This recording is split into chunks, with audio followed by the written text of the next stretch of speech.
goofy skit type things, like put $1 on a fishing line and try to get people on the street. Like pranks? Yeah, right. I love that. Jackass was so our... cool. Yeah. What was the other one? CKY? Oh, yeah. Do you remember that? Oh, yeah.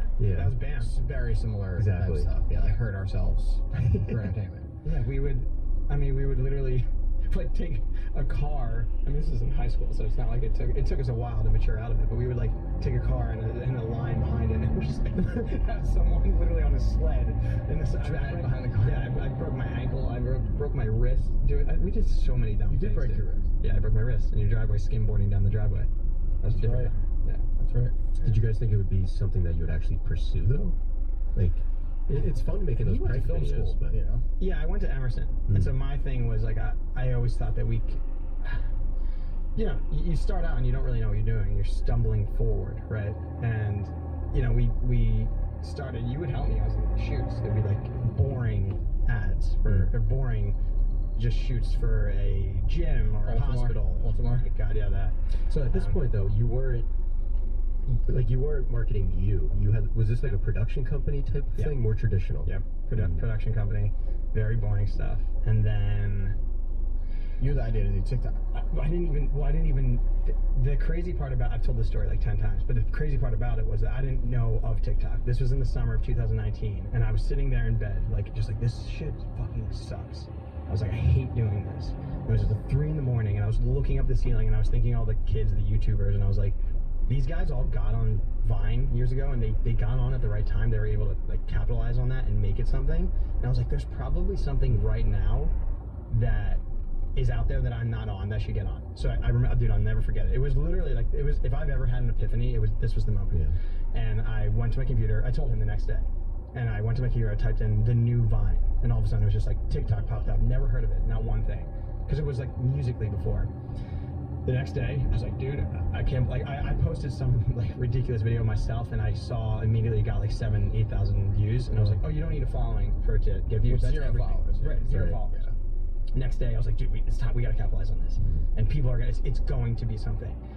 He comes over, we made the dumbest video in the world, and an hour later, 1.3 million views. So we were like, jeez. Granted, it was, I'd say 80% of these views were in Asia, and most of the people commenting were like, "Is that Tom Brady?"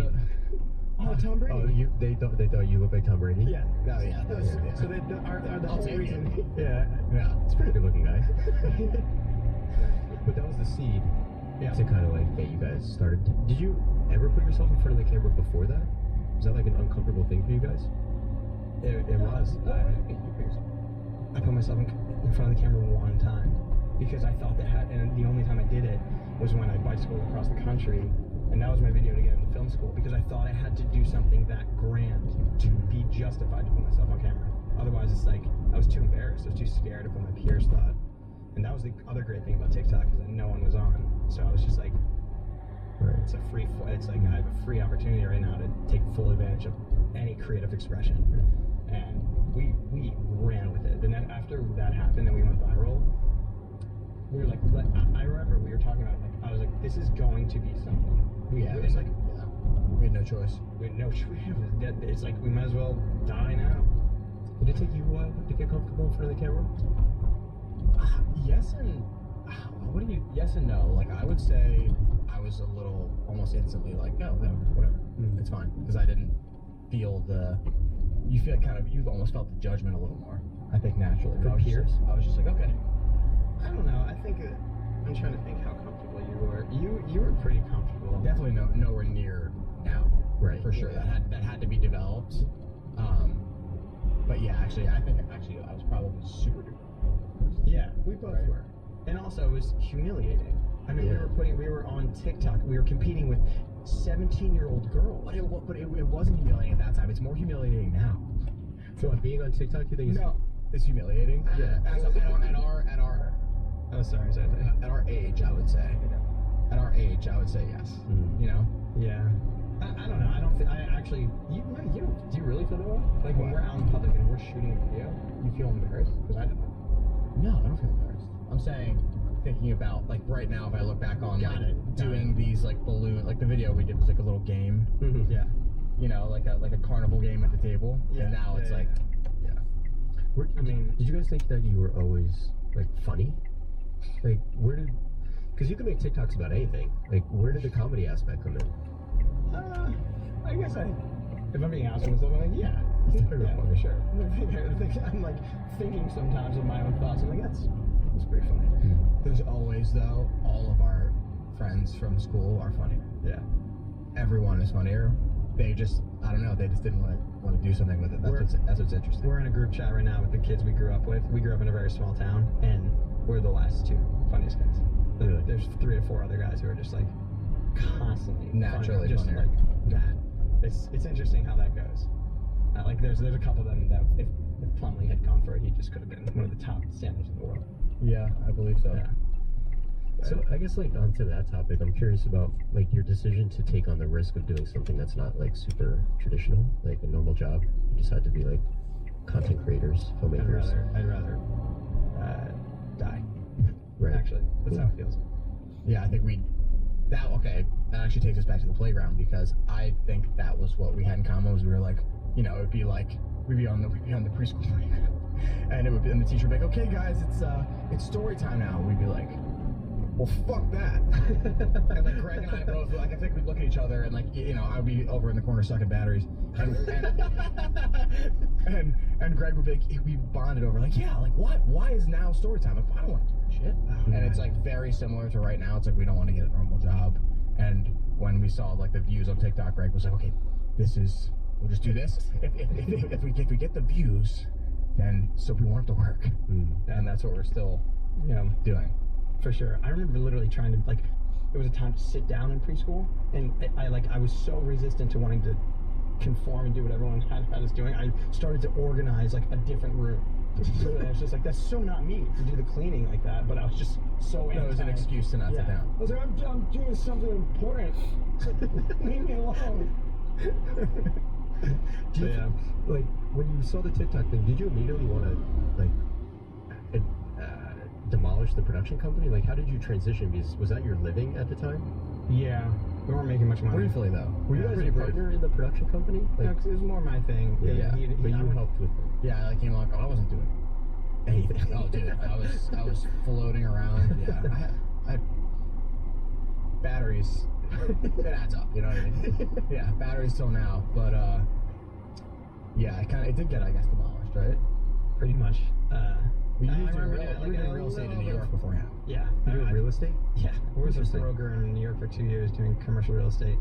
I did videos for them, and I actually did get a little creative with it to the point where, like, I got some people reaching out for that, but that actually gave me the confidence to move forward and be like, oh, okay, there's a market for this.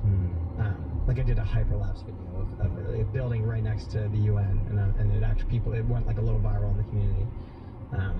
But yeah, there's a little crossover. The bottom line is, I saw opportunity, and so did you. You we're in agreement. You weren't resistant to it. I'm usually resistant to everything. At first, or does it take a lot of convincing for you to get on board to something? It takes a lot of convincing to get me out of the house. Why do you think that is? Oh man, You're really digging in. yeah, you're digging in. Yeah. I don't know. I would have to think about that longer. But he knows. Well, try to get He something. knows it's about me. It's difficult to get. I have expectations. I'm like, it's not going to be good. I'm going to want to leave. You know, and I think it's going to be worse than it is, and then it usually isn't. Usually it's not. It usually isn't. Yeah, it's usually. And that isn't a like proof of concept for you to not think that way in the future? Apparently not. Yeah. It takes. Definitely you're a realist, you know, and so I mean, maybe being pessimist, but that's not totally true because you've definitely come around. Well, that proof of over time, it takes a long time. Like that proof of concept has taken a while, and now it's not that way. Is it for everything, like social events, work, you know, skits, scripts, everything? Is it that way for everything? It takes a lot for you to be on board with something, an idea? It does. Yeah, I would say in a way it's helps because he's very not in a bad way, somewhat blindly outward. Let's go, do it, right? And I'm a little bit like of the.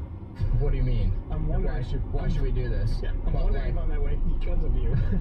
That's Maybe. what I just started thinking. Well, maybe, and so it weirdly like balances it out, right, in a certain way. Yeah. You can hear the deep hatred for each other. You always want to fucking do things. What I don't about, want to do what things. about your own ideas? Are you hesitant about your own ideas?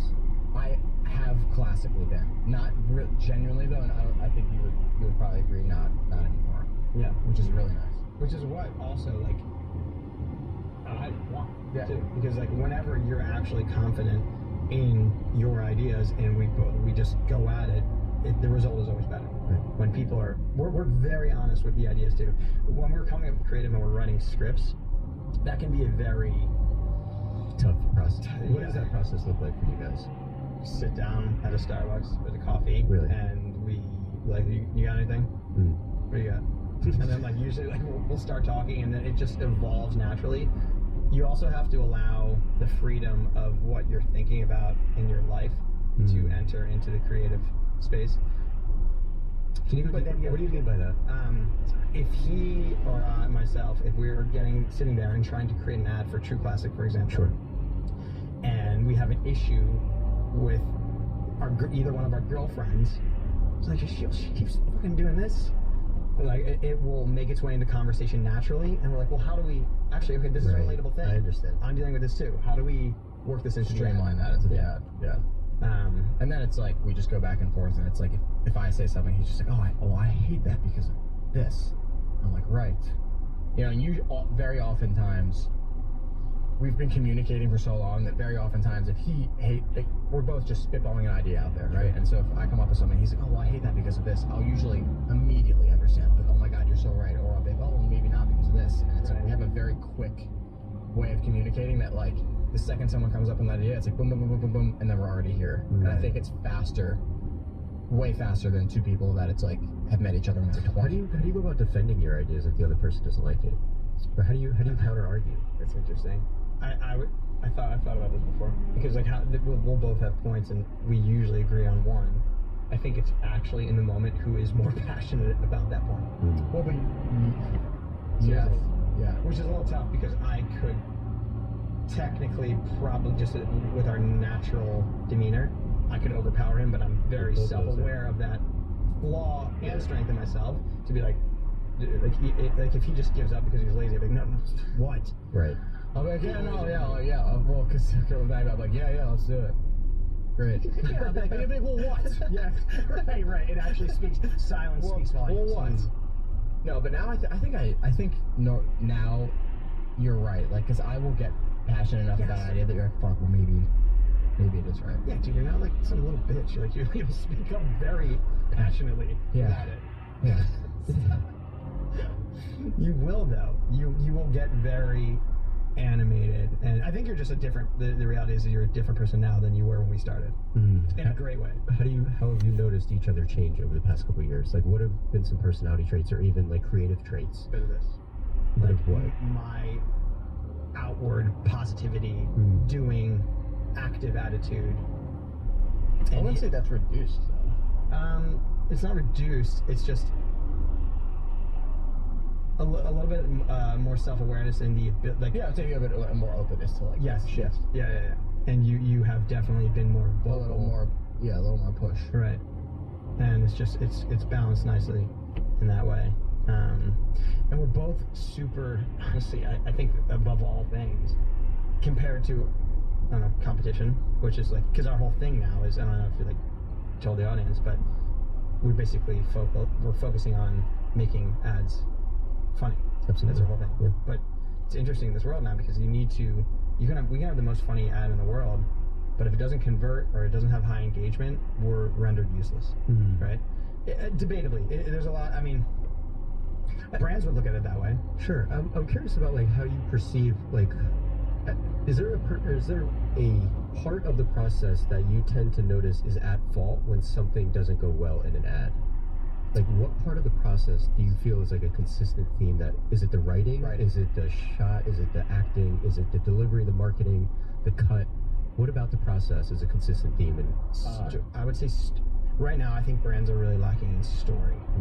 I think I actually heard someone say that on your podcast. Yes. Recently. Yeah. Who was that? It was Mark Bone. Yeah. Yeah. He said something about that, and I couldn't agree more. That stuck with me. I think it's that. I think it's also like Literally, should we not talk about specific brands? no. Okay. Well, I think the most major fuck up we've made is we try to make it as funny a skit as possible, and I'm like, yeah, let's throw the brand in there. Yeah, right. That's, every time we've messed up, it's been the brand gets introduced 40 seconds into the ad, and I'd say that consistently what's caused, when there has been failure, that's been the problem, instead of like being brand centric, which like obviously we don't love doing naturally, you know. But I think like, that was the way it was a couple of years ago. The reason we did that is we could get away with that a couple of years ago, because it'd be like, oh wow, this brand, this e-commerce brand, this direct-to-consumer brand off doing Facebook ads. They look at what they just created. It's actually funny. I just laughed. It's a comedic sketch. I'll check out their product, and that makes me like the brand because they just told a funny story. Sure. Now it's getting flooded. The market's getting flooded a little bit. Things just have changed. People need to start talking about that, because it is harder to sell with ads right now. Right. And I mean, I don't know if I've ever bought anything from an ad personally. Okay, that proves my point. Yeah. That's wild, by the way. Yeah, I don't know if I ever. Do you not buy things online? False. I bought an ice bath. That's crazy. We had an ice bath company too. Bro, you didn't even buy our brand. I saw you bought one of the competitors, which shows how well we were doing our job. Actually, we really didn't make any videos for that. Oh my god!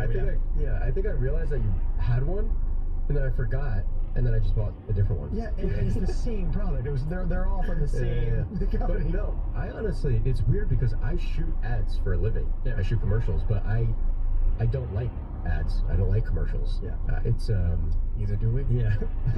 I mean, like, it's not ideal. It's not our first choice, but I've grown to love it. Also, hold on. Like, It's so funny that you keep putting the wine glass in front of the camera. I'm It's so sorry. funny. I'm so sorry. Is it directly in front? That would make, if I was watching this, I would fucking hate that guy so much. Sorry. No, but I wonder that, like, where have you noticed, like, what about the advertising has changed? Is it just due to oversaturation? Is it the consumer not being engaged in advertisement? Or is it, like, what is it, UCG, user-generated content, where it's less I think ad-typey? UGC ads perform very well because it's authenticity and proving your product. But the thing is, now what I think is going to happen is, so right now I think that market's getting flooded too. Right. And you have a bunch of pretty girls and pretty guys promoting products, and it's starting to become a little fake, right? Because they need to make an income too. Sure. So I think that people are actually going to get sick of that soon. It's so not new. Right. Yeah. I personally never like those. They never feel good to me. UGC. They never feel real. Yeah. Because at least an ad, it's like, you know it's an ad. And it's an ad. You're not like trying to bullshit, like, hey, like, I use this every day, like, you should use it too. Yeah. Right. I feel really bad about putting No, it in front of don't me. feel bad. I thought it was actually hysterical because he kept Inching it away. That's like one of those things where I don't learn from it. I was like, right there. That's it's okay. That's good. It's great. Oh my gosh. But yeah, I don't know where it's going to be headed. I don't know what that means for like the traditional commercial space. Like, do you still feel that there's tiers of ads and commercials? Like, there is still a place. There you go. They're okay. Do you think there's still a place for those like high-end commercials? Yes, without question. Without question. There is. We've talked about this. I mean, it's a deeper issue. Like, I think that is just like fate. Like, how many people? It's still big, but like, how many people together are watching the Tonight Show live? Like, culture is dissipating rapidly. Yeah. You know, it's all like now everybody's just watching their own perfectly curated for them online content. Sure. It's weird though. It's very separate feeling, but like, we still think it's so cool. I would so much rather get a commercial than like an Instagram ad for us. Yeah. You know, I still think it's there. I'm thinking that, like, so when we do YouTube/TV ads, I'm trying to think of like why those are important to give some brands. One is legitimacy of brand, right? I mean, I think that you see a professional shoot that you're shooting opposed to some of the ones we do ourselves, because you know we have different quality levels. It shows legitimacy of brand, meaning that they are. God, it might be that simple. It might be that I simple. feel that because I've heard from agency people and clients that sometimes they just want to be on set and show that they're making something big. Or they want to see the big toys for no other reason than it looks cool, honestly. Yeah, well, think about a brand that you see on Facebook, right? And let's say Lululemon, for example, or something like that, and you only see UGC content. What are you going to think of that brand? And if you weren't familiar with them from before, but they did an amazing shoot. They had hundreds of people swarming the streets somewhere. Right. And Super average. super high production, and it's like, you know, it just validates what we already know, which is that Lululemon is a big brand. You know, and then you do have brands like True Classic that came from nothing. I mean, if you listen to Ryan's story, the CEO of True Classic, he scaled that business. I mean, it is because of him. I like to think our ads had a lot to do with it, but the product is good, and he is an amazing CEO, and he lets people do their job. He gives us full creative freedom, like, and that guy went from having this product that was, you know, an online product, and then you've done multiple shoots with him, with him, and we've legitimized the brand, and people now look at that brand as a legitimate brand because it is. They have retail stores now, and so it's like, yeah, why are they even doing the retail stores? I can't imagine. I mean, I don't know, but I can't imagine that's a huge financial advantage to them. It's more like a status, like legitimacy. Well, it's interesting because like when we did the professional ad for them, it was as the company was growing. So it's like, okay, they have funds now to spend to hire you as a cinematographer in our production. And guess what? At the stage where they now have the production to pay for you to do a high value shoot, they also now at the same time have 250,000 5-star reviews. So it's just like, and now they have retail stores. 5 stars. 5 stars. 5 stars. We really just sold the hell out of it. I think you guys should pay us for this. But like, you really nobody's gonna know this listening. It's like you really can't make fun of people that can't read. Yeah. How did you transition from doing the TikTok ads to like pitching to companies of doing a real ad? Because I can't imagine that it was easy convincing them that you're not just these TikTokers, that you want to provide something more. That was the difference between like people starting to run, like, I guess they did it before, but it felt a little more at the beginning where people were starting to do, like, there were brands that were purely e-commerce brands that were pumping all their revenue into ad spend on Instagram. So it was like, what did Ryan ask you to do? I pushed for it. Yeah. I just, the story. The story for True Classic, and then we didn't even really know. And he was like, hey, you guys did a funny story for us. Why don't you make us a video? It was the first time we did it. Why don't you make us a video that's just an ad that we're gonna run? First time you got something like that? Yeah, everything else was through TikTok. And we were working closely with TikTok. They would keep coming to us with big name brands. The company itself, TikTok? TikTok itself was coming to us because I think we were bringing a little bit more of a professionalized shoot to a new art form and platform, right? It's like we were shooting the videos with our phone, but it was actually right? It had elements of traditional and like real looking filmmaking style. Even though it was on an iPhone, it had those elements. Exactly. I think that brands were like, why should we come to this platform now in the beginning? Like these ads are nothing. These are like little kids shooting videos on their phone. They're like, oh, well, check out these guys. It's a little bit like old stuff, and they would show our stuff, and so we got brands with deals with Chipotle, 7-Eleven, you know. Was there negotiation involved in there, or was it just like these brands want to work with you, and this is your like rate? This is your like. How did we just accept it? It was when it came from TikTok. We were just like, this. They were like, this is the budget. Can you do it? We're like, yes. And they're doing a campaign too, so it's like, you're gonna do the McDonald's dance. Do you think there's something to that though in the beginning of like, I want to relate this to like people that are just starting off, because I did a lot of free work and I did a lot of work that wasn't, you know, I cut my rate or I just said yes. Yeah. Do you think that there's something important or something valuable to doing that in the beginning to be able to give you the confidence to, you know, make something better in the future? Or just like, what about that do you see value in? 100% yes. If I had any advice to any creatives starting now, do that. Like, we did not get paid much at all for an ad that we did for True Classic in the beginning that I know did very well for them. But that is more than okay because they put us on the map, and we're very grateful. Well, they did for what we're doing. But if you're just a content creator, I would say make your own shit as long as you possibly can without paid ads. You know? I don't know. We might disagree on that. Yeah. Because, well, it depends what your goals are. Because I think there's very few people. We're in a very strange niche. Like, people are confused as to whether we're like TikTok creators that are like, hey, we're Greg and Nate, like we're at this place, versus like we're a production company that's going to make you an ad. We're completely like Yes. in the middle I can see between how that. that's very confusing. It's weird. Like people, it's hard to explain. Your Instagram isn't Newbold, your production company. It's Greg. Yeah. Everything is your name and your face. Right. So I could see how that could be like a challenge in pitching it, other than just you guys. Yeah. So I wouldn't say if you're like a TikTok creator and you're making like funny or whatever your content is on TikTok to like immediately accept every ad you can. I would say actually the exact opposite. Yeah. Whereas if you want to do what we're doing, probably you should. We're coming from different approaches here. If it's coming to a creator who wants to make money and wants to make ads, Yeah. like, and there's like different types of creators. Like the traditional.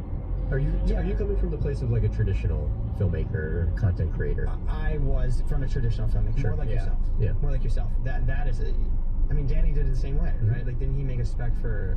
Yeah, that's exactly what I was talking about. Making Right. specs, passion projects, Yes. doing things even for just like brands that, aren't going to pay as much, but you know that you're able to deliver something of a higher standard to be able to give you a great portfolio, Yes. or build a relationship with that brand, because in the future you'll be the one that did something great for them, so you'll be able to build that strong connection. Yeah. So that's what we're talking about. Two different types of people. Right. Well, I think it's okay though. I think No, that's fine. totally. That's Yeah. what I'm saying. Yeah. And the reality is, I think in today's age, you need to be a bit of both.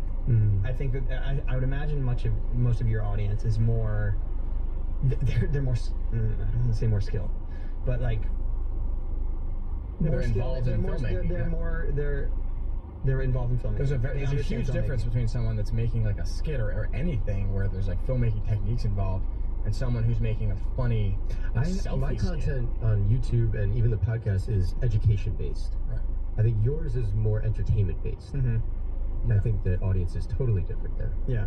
Well, there's even two different types of entertainment based. There's like you could film like there's people that do like skits, like who's that guy that they do that super weird stuff. Like every video is like the most weird, the curly haired guy.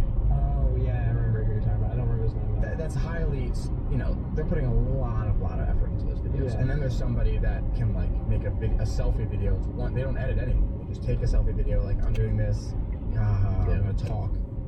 Yeah. I would say someone like that. I don't know if what you should do. I find it interesting about I think it goes similar to that. My fiance's brother says this to me all the time. He's always fascinated what the difference is between what I do versus what other people do. He sees, like, I show him the behind the scenes of the podcast and like the shoots and stuff. He's like, it's crazy that you put so much effort into making it look like this and all the lights, but then I enjoy just watching people set up an iPhone and like and then I question myself of like, is what I'm doing, does it hold any value of like the effort that I put in with the lights, the cameras? Like, where is there value in that? Well, you believe there is. I do, and that's what my argument to him. And not that he's arguing with me. He's just like sharing his point of view. Yeah. But I say it's something that I just feel very passionate about. It's something that I enjoy doing, and I feel good about the way things look. Yeah, I love that you do. Otherwise, we wouldn't have. I don't think we would have found you in the first place. We reached out to you a few years ago. But the hard truth is, in terms of what we're doing, these videos have to perform well.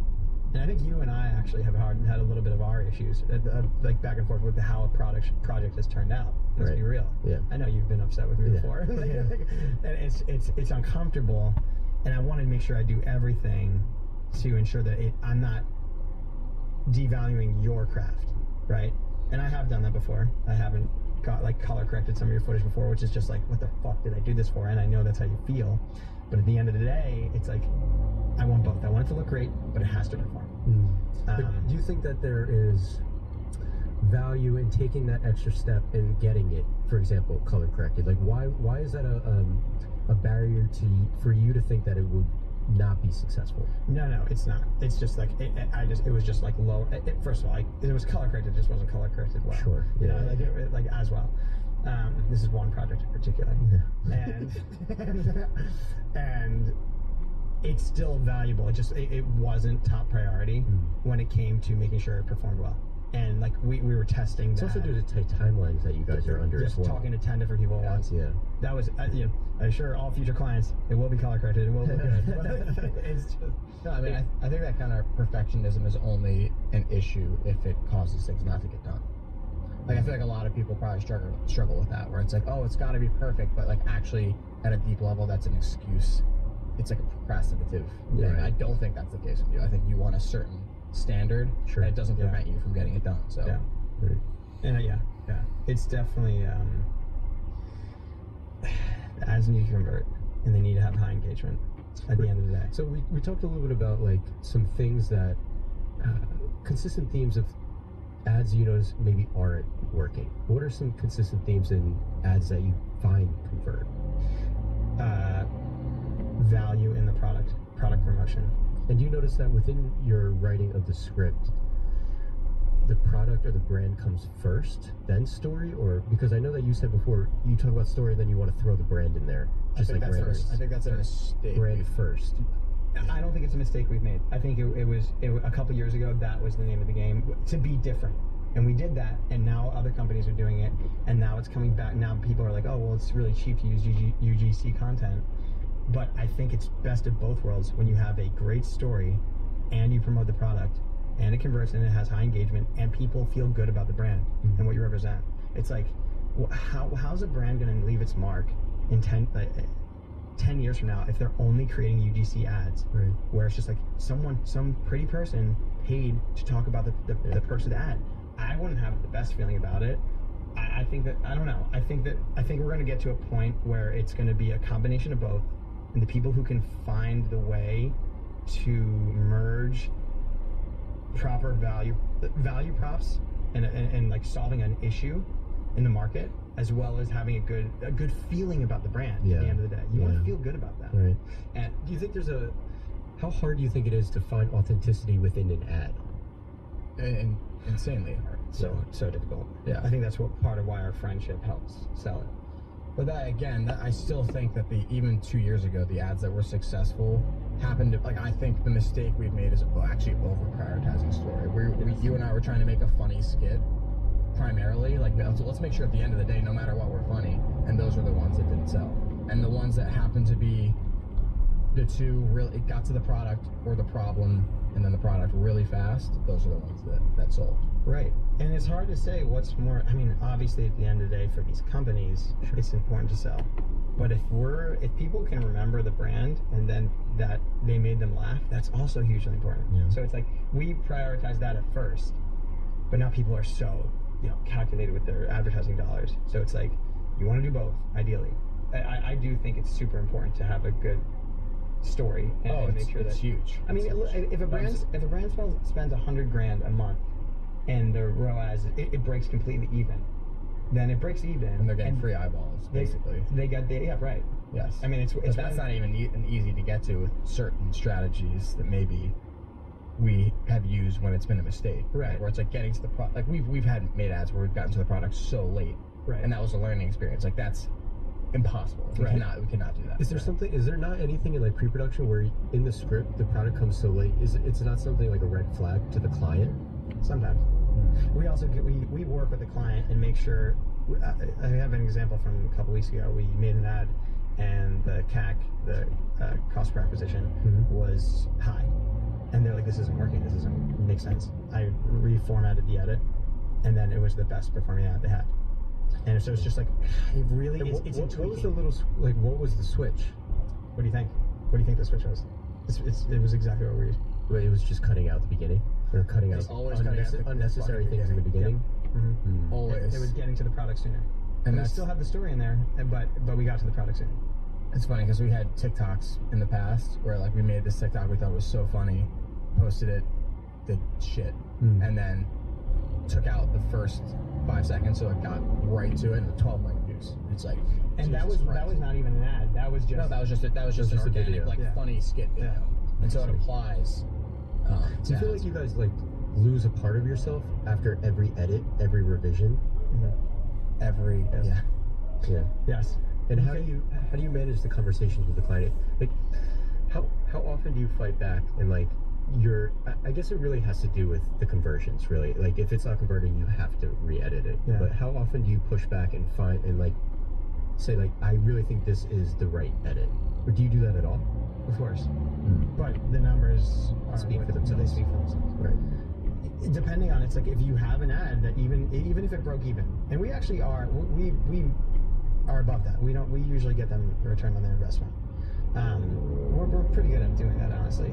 But like, even if there was an ad that we thought was really, really funny, and it broke even, that is worth something, because it's hard to attribute when people buy something. You know, we could do an ad for True Classic, and it could break even, and it could be the funniest ad. I mean, the Office ad was a very funny ad, and the people who engaged with it loved it. And did they buy immediately from that? Not necessarily, but maybe they did from a static image on Facebook the next day. So it's like, it's really hard to figure out how, I mean, at least from, I don't know anything about that, right? We Like the back end stuff. Right. Sure. But I would imagine there are people who are buying from a static image after they've watched our ad for a minute and a half. And then they see that it pop up with like, oh, that's the shirt. Oh, that was the Right, you're already on the shop. You're already on the website essentially. Right. They show you a static image of like a 3-pack of the Right, shirts, and right. it's just like, oh, okay, buy that right now. Yeah, and then sometimes conversion with an ad, it's not even our fault. I talked to a client today who I looked at his landing page for one of our ads, and the landing page didn't have the buy button right when you clicked it. You had to scroll down to the bottom of the page, and I was like, you got to get that up higher. I thought you were gonna mention the brand where the guys, it's just like this guy with like big hairy legs, like as like the picture of the model. I mean, yeah, that was ridiculous. That was ridiculous. I was just full on. That was ugly. Yeah. So then when clients or these companies hire you, how much of a say do you have in the entire thing? Like, is it not just like, because I find it interesting that you're having that conversation about like the buy button. Because traditionally, if someone's just like creating a video for a company, they're done after usually, you know, they make the video, but it seems like you're involved afterwards a lot.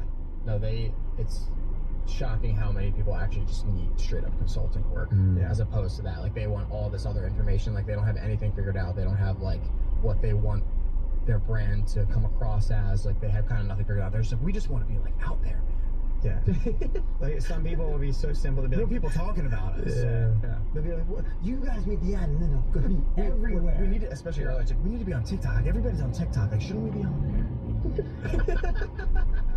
there?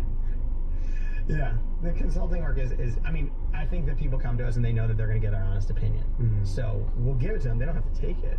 But from our experience, and we've been doing this a few years now, like, you didn't take it. I mean, it's just what we think. What do we know? But, you know, Yeah. necessarily. That's why the commercials are so great, because it actually does, like, we're not beholden to, like, nobody's clicking on a buy button from the commercial. Yeah. It's more about brand, like what was the Bud Light commercial you love?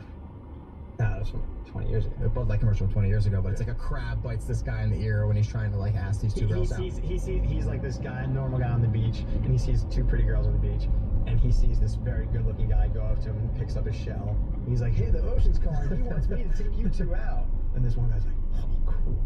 And he tries this. He picks up this big shell. He goes to two different women, and he's like, "Hey, the ocean called." And all of a sudden, a crab comes out and bites his ear. And he's like, "Ah!" And we thought, now, I think like ever since we saw that ad, we were like, that was incredible. I love Bud Light, and I'm 13 years old. Right, and since it's on the TV, it's purely for the sake of brand awareness. It's so that when you go into the store, you're going to see Bud Light and be like, oh, yeah, Bud Light. Right. Versus like, that's what we're saying that maybe some online ads can do. Whereas like, okay, when you come across a static ad, just kind of like being in the store, maybe you'll click now because you had a positive. If we were only doing TV ads, I think we'd have more creative freedom. We'd have more creative freedom, and people would be, over the year, they'd be seeing a positive ROI from our ads, because we would our store, like being able to focus. Less than that. And before we transitioned, like there was a point where it's like now it's ads. Yeah. You know? So it's interesting. I mean, we built a following. We built a following over 1 million people, and I think as soon as we hit 1 million, we're like, okay, done. Like, we did it. We're already in our 30s. We need to make money from this. Yeah. We can't just be personalities. You know, like, we both have lives that we want to live. And we were never, that's what's so interesting, is that we always had a distinction. We were never personalities on TikTok. We were always like behind a script, kind of, versus like there's other people on TikTok that are like, so you're here I am walking outside of my house getting here I am getting my Starbucks today. You know, we were always like skits instead. And I think that's what actually allowed us to start creating allowed us to do this. Because if we were you know selfie Right. the whole time, like we wouldn't be able to make professional Sure. shoots for people. Right. Yeah. Do you guys fear, like, what is your view on longevity of that type of or this type of content?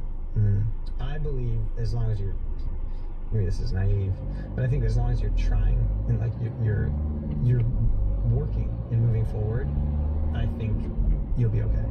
I think that like my parents always said to me, and I was like, because I said I wanted to do film from from an early age, and they were like, you need backup plan. Right. It's just like,